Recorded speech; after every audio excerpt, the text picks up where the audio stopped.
আসসালামু আলাইকুম বন্ধুরা, আপনারা নিচে যে ইঁদুরের মতন ছোট একটি ক্ষুদ্র প্রাণীকে দেখতে পাচ্ছ, সেটি আসলে মানুষ যখন মারা যায় তার কবর থেকে মাংসগুলোকে ছিঁড়ে ছিঁড়ে এই ইঁদুর জাতীয় এই ছোট্ট প্রাণী খায়। আমি উপরে আরেকটি ভিডিও দিয়েছি, সেখানে একটি কবর খোঁড়াকালীন একটি সাপ বার হয়ে এসেছে। না জানি আল্লাহ তাআলা পরকালে আমাদের কি রেখেছে। আমরা ইসলামিক ভিডিও দেখি, কিন্তু তা থেকে কোনো শিক্ষা নেই না। এই দুনিয়ায় কিছুদিনের মেহমান, তাতে এত মানুষের অহংকার।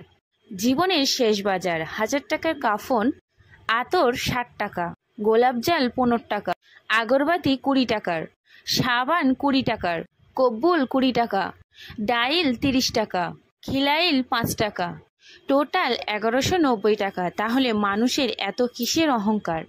ভিডিওটা ভালো লাগলে কমেন্টে আল্লাহু আকবার